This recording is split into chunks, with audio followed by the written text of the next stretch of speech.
The National Socialist Council of Nagaland, Isak-Muivah, a Naga group that is in ceasefire with the government of India, an oldest group involved in Naga insurgency against the state of India, has issued a warning to Arambai Tenggol, another group, a civil society conglomeration which has armed itself now to the teeth. Very controversial, because the Meiteis group says that they reflect the Meitei sentiments, they are there to protect the Meitei interest, but the fact is that they have become extra constitutional because they bear arm, and they have actually eaten into the legitimacy of the police, because they do what is this real sovereignty of the state, the use of force. And as I said, they have issued a warning to Arambai Tenggol concerning the treatment of Christians in Manipur, and let me tell you that this issue was ethnic and we debated it a lot. It was an ethnic issue. The Manipur was never debated in context of religion, but now this press release has come, and it is important to discuss it because what sort of impact this will have. Now, in its statement, the NSCN-IM has noted that since the onset of the conflict in the last year, the group has maintained a neutral stand while closely monitoring daily developments. They also stated that the things are not going well, as they have observed a disturbing trend towards Christians, with Arambai Tenggol assaulting and harassing the Christians in the state. The organization has accused the Arambai Tenggol members of holding strong conviction and extreme principles aimed at fundamental social political reforms. They assert that the violent extremism practiced by Arambai Tenggol pose a threat to the peace and the tolerance. Consequently, they have stated that it would take a stand to protect the interest and safety of the Christians in Manipur. Now, they themselves ran an insurgency against the Indian state. They stand for Nagaland. Anyone who has gone to Dimapur, Nagaland would know that they have a camp. It's the longest running insurgency. When the Prime Minister Modi came to power, there was a solution in sight, but nothing much happened. There was a photograph which was issued. Now, in Manipur, they have issued this release, and they are saying that the Christians are being targeted, and they say that they emphasize that Arambai Tenggol harbors significant hostility towards Christians, both in spirit and action. In the statement, they also said they would like to see a change of heart from the organization, and for them not to treat Christians as they were dirt. Now, I really don't want to get into all what they have said, but the question is it going to complicate the matter? Is it going to complicate the matter? But before that, just let me play out a small part of the Biren Singh's bite, the Chief Minister of Manipur, and then we will discuss it. How is it going to complicate the issue, or is it just irrelevant? You know, it's another agency, because one thing which we need to keep in mind is when they talk about Nagaland, they claim a portion of Manipur, and that complicates the issue. And Manipur also has a substantial Naga population, and the other MP from the outer Manipur is a Naga himself, because the Kukis contest the elections. Let me play out the bite of the Chief Minister of the state. नहीं, अभी उसका जांच चल रहा है, वो comic operation वगैरह करके कुछ कार्रवाई चल रहा है. और particularly for the Manipur, we are suffering. We are expecting after the budget, and in the budget, there is a provision to provide adequate funds to the state of Manipur so that we can regain our momentum of development as before. Okay, I'm joined by Hejang Misao. I'm joined by Brijesh. Brijesh, does it really complicate the issue? It has the potential of complicating things, and I think, you know, if they come out open and start supporting, start waging fight against Arambai Tenggol, I think it will complicate a situation a lot. Interestingly, you know, the NIA had filed a charge sheet in March 2024, and they had said that, you know, that a portion of NSCN-IM was, you know, siding with the Meiteis of waging war against Kukis. So that was also there, but this particular assertion by the NIA was vehemently denied by the NSCN Isak-Muivah. The fact is, Karthikeya, that with this press release, I think they have upped the ante. They have a presence in Nagaland that everyone knows, but they have also sizable presence in the hill area of Manipur. And if they start supporting or they start this gig against Arambai Tenggol, I think it is definitely going to complicate the matter. Misao, do you think it's going to complicate the matter? Misao? Well, Karthikeya, yeah, am I audible? Yeah, you are audible. Yeah, I don't know how far it will have any implication on the press release, but I strongly believe, I think the NSCN-IM had rightly stated, saying that Arambai Tenggol are treating the Christianity like dirt to be removed. Tracing back how things happened, before the outbreak of this violence, one pastor belonging to the Meitei, by the name Ramananda, was preaching in one of the churches among the tribals, and then he was attacked personally by the Arambai Tenggol at his residence in the Impal Valley. The same way, the Arambai Tenggol, one of their objectives is to revive the indigenous faith called Sanamahism, and there had been conversion of both the Hindus and Christians back into Sanamahism. But how they are converted is there's a difference, because one of the pastors from the Meitei church said that the conversion of the Meitei Christians back to Hinduism, no, sorry, Sanamahism, is by force, where they have to burn the Bible and also destroy all the Christian symbol in the house. And then also Sorry, before, I'm not cutting you, but because, we had this long conversation, and you would agree that this conflict took place on the line of ethnicities, it did not take place on the line of religion, Misao. And you have multiple times said that. You have yourself said that this is an ethnic conflict, this is not a religious conflict. And then, the whole issue is that you have one insurgent, and let me use the word, it has run the longest insurgency campaign against the state of this country. A violent one, a very violent one, and now they have an issue on the, religious issue, which is a fallout of an ethnic issue. The conflict was not on because people were seeing churches or they were seeing temples. You have been one of the few people who have been part of this show since the beginning, and we maintain the line that there is no religious line. That's the Western propaganda. It's an ethnic issue, and it needs to be resolved at a basic level.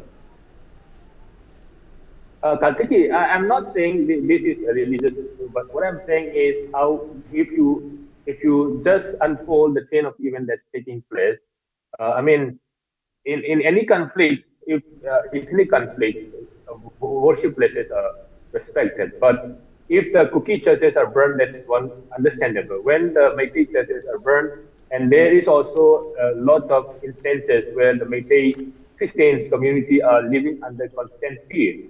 Now they can't even publicly attend the church because they are given numerous life threats, numerous warning by the Arambai Tenggol, and many of them even fear to communicate with the Christian tribal community. Forget about Kuki community, but even other Christian community. I think the NSCN-IM knew all these things, for which they are also issuing a warning saying that the Christian community should not be targeted. But Hejang, the temples were also burned, temples were also desecrated. So I'm saying that, it can't be called protecting Christians against a particular organization. Ethnicity, I completely get it. But putting it as against, Hindus versus Christian is something which we have not heard a lot. Barring a couple of times, it has never been the recurring theme for the last 14 months. Now, see, that's true. What I'm saying is when the attack is not only on the Kuki community, but also on the other Christian community. That's why what I'm saying is, that's why NSN step in saying that everybody, irrespective of which religion one follows, has to live peacefully. when I mean the cookies are not living peacefully because we say this is ethnic violence, but at the same time, other Christian community who are Meitei Christian community cannot live in peace. That's why I think NSN stayed in, and I don't think NSN will go beyond that because if they comes in, I think that would be a game changer in the whole scenario of the violence that is happening in Manipur. But I don't think beyond that. I think they will go beyond. My problem is this internationalization which we all witnessed last year when the matters were taken to various forums internationally. And a lot of Western interests tried to make it a fight between Hindus and Christians, which is unfair. I mean to say there is no point justifying any sort of violence, any desecration of church, any desecration of Sanamahi Sthal, any desecration of temple, Vaishnavite traditions. I mean to say there is no rating, in the sense that which is more bad and which is less bad. Everything has to be criticized and everything has to be seen from the same lens. But what is happening is, when NSCN-IM says that, it puts a lens to it. My basic objection is that you are coloring a already destabilized society, a society which is in conflict, and you are adding fuel to fire. Isn't that, Brijesh? Well, absolutely, and I think you are not only adding fuel to the fire, but you also kind of following the trappings of mechanism which we saw in the middle of the conflict. When the entire issue was internationalized, and many people said that this is basically a fight between Hindu and Christians, and the number of churches were brought up simultaneously. Number of Hindu temples which are desecrated and set on fire or broken were also brought up to pit it against. But from Hejang to everyone else who joined our shows and all. Went on to say very emphatically that it is a conflict between two ethnicity. It has nothing to do on the grounds of religion.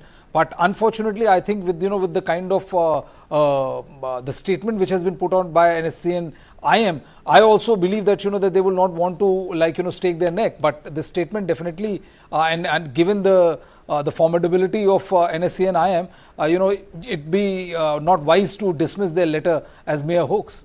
No, absolutely. I will not dismiss it because there is a religious element, there is a Presbyterian funding. There is no doubt about it. There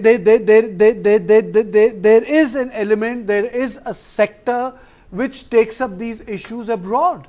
The money does come from the West.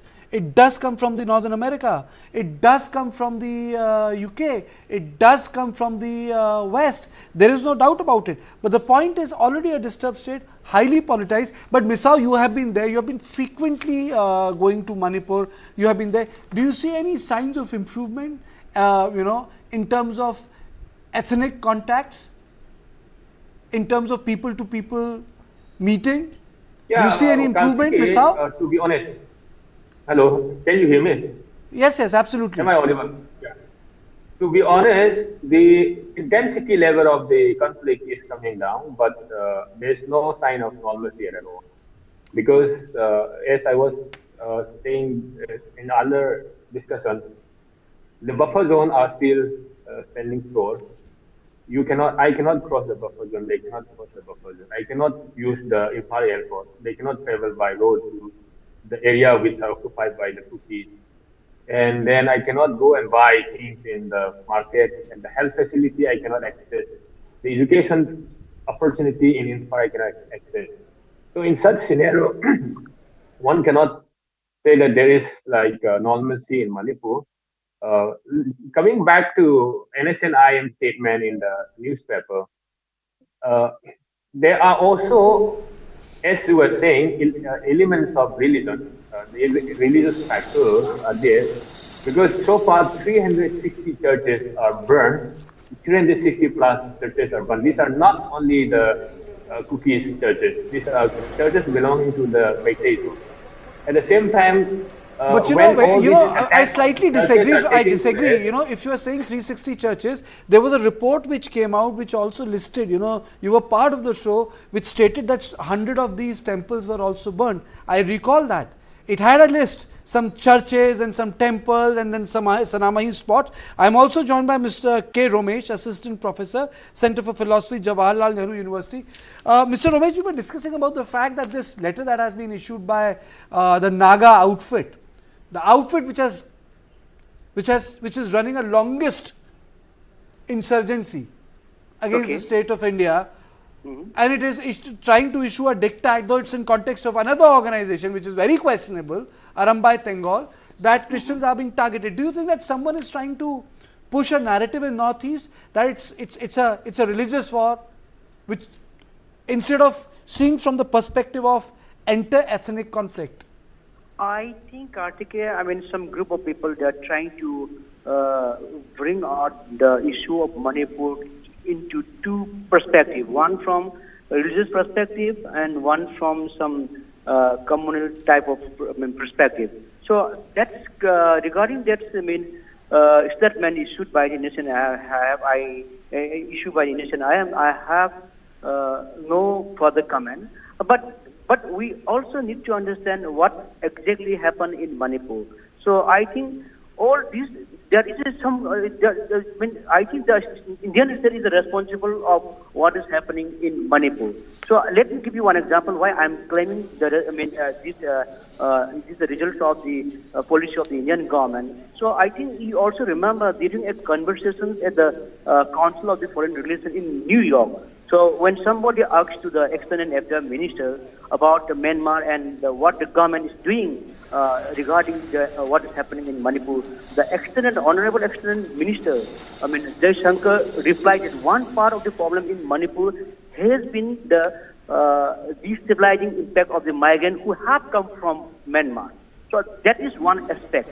So my question is, if it is confirmed as such that a part of the turmoil in Manipur is due to illegal immigrants from Myanmar, so what kind of action the Indian state has taken so far? I mean, is the problem which is happening in Manipur, people are living internally displaced in relief camp more than 1 year. So what if it is confirmed as such that a part of the turmoil, in Manipur is due to illegal immigrants coming from the Myanmar? So what kind of action, what sort of measure has taken so far by the Indian state? So Romesh, Romesh, so you're saying that, you know, whatever this Naga outfit, which is Isak-Muivah, it doesn't make any difference?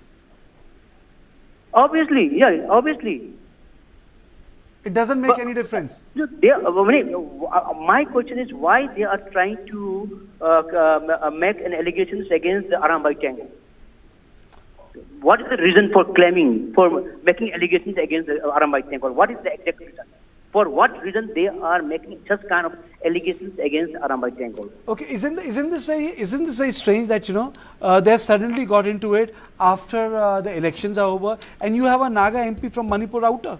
I think a lot has changed, you know, politically, if you ask me. What prompts them now? Post 2014. I mean, it's a very interesting time of entry as far as NSCN-IM is concerned. Koi lena dena nahi, and suddenly you are there. Yeah, you have been watching the situation, and when the situation was very, very intense, you know, when there was not a single day when there was, people were not dying, security forces or, ordinary citizens were not dying or being assaulted and, you know, caught in the crossfire, crosshairs of both sides. The fact of the matter is, Kartikeya, that now situation has improved a lot. I am not saying that the situation has come to normalcy, but the level of violence has come down considerably. And in this middle of all this, you know, it's a very, very interesting entry by NSCN-IM. I also don't subscribe to, you know, what Mr. K. Romesh is saying, that why are they picking up Arambai Tenggol and why they are saying that. We have also heard and reported stories about, how Arambai Tenggol has at time, you know, at that particular time emerged as the Kangla Fort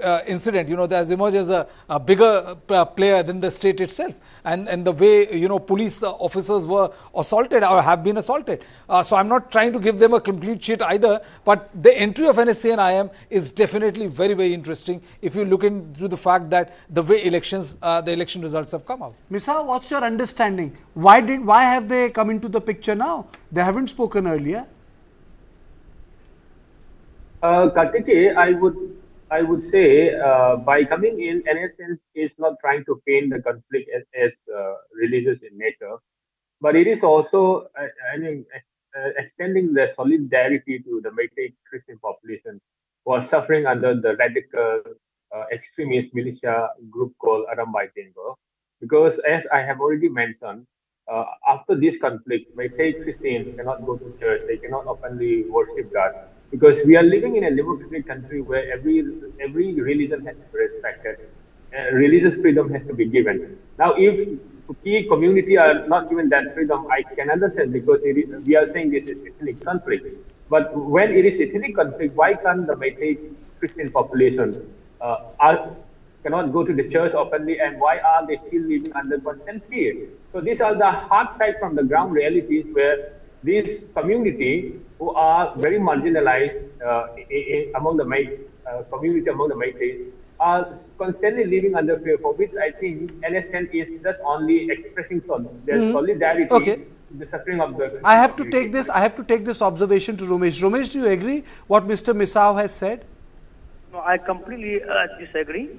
And Kakati, we have to look into what is happening in Manipur very carefully and very carefully. So, I mean, some mighty houses in 2000 have been burned down. And after burning down the houses, that area has been bulldozed, and it has been flattened. But there are some cookie houses in Imphal, in the plain area.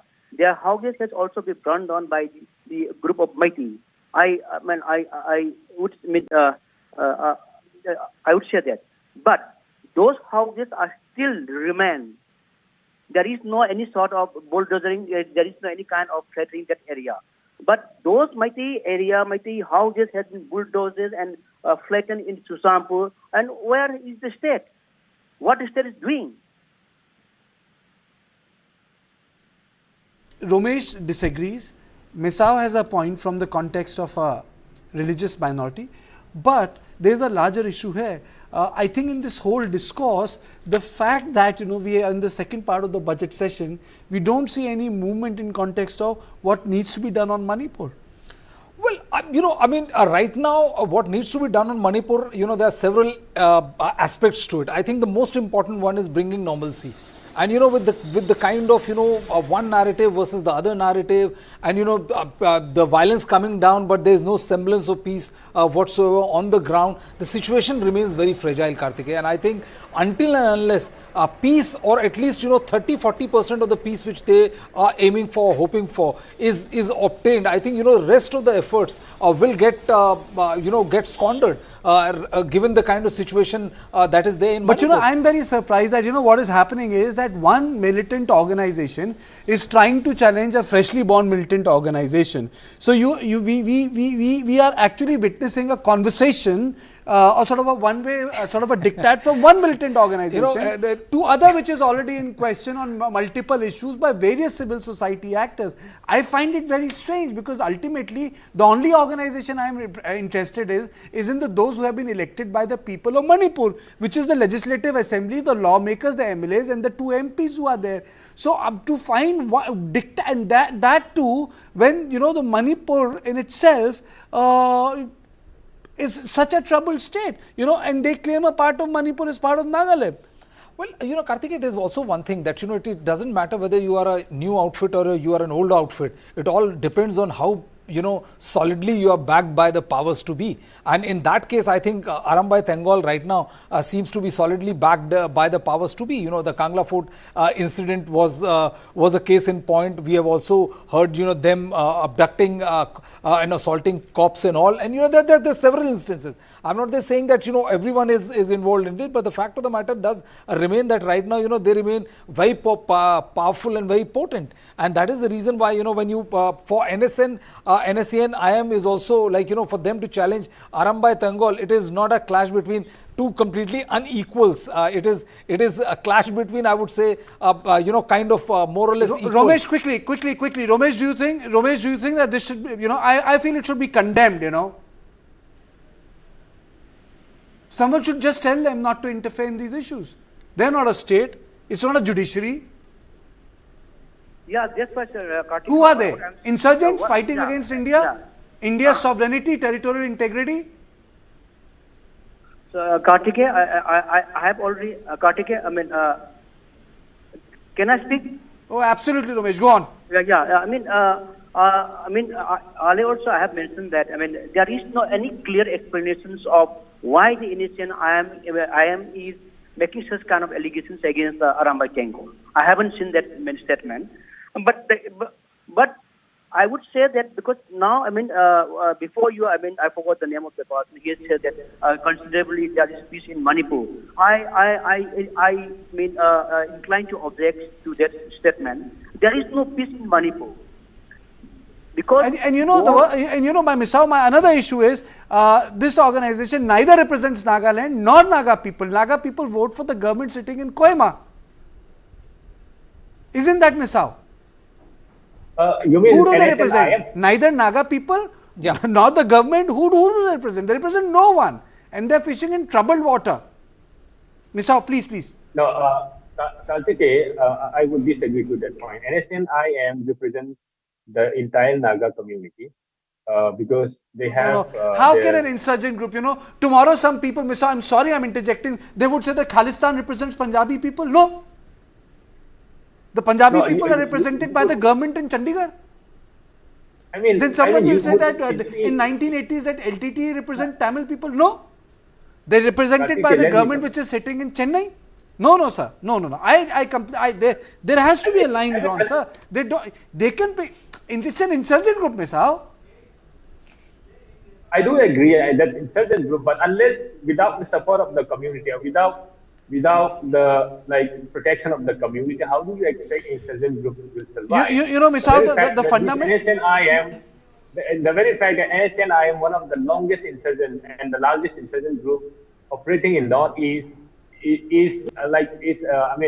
proof that they are representing the Naga people. Misao, the beauty of my show is that we can in a very civil way agree to disagree. Sir, today I completely disagree with you.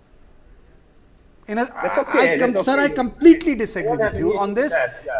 But in a very civil way, I completely disagree with you because I fundamentally believe they neither represent the Nagas nor represent the people of India. It's a militant group under which we are in conversation to bring them in mainstream. And that has been the policy of the government in Delhi, whether it was Manmohan Singh, Narasimha Rao, the Prime Minister Narendra Modi, or whether it was Atal Bihari Vajpayee. But they do not represent a religion. They neither represent a ethnicity. But the fact we chose to discuss this is that, see, if a problem prolongs, persists, then people fish in troubled water. And that is why it's imperative on part of the government of India. It is imperative on part of the government in Manipur to resolve the issue of Manipur as quickly as possible, lest organizations like these dirty the water, again inject the poison of religion in it. And that is the worry.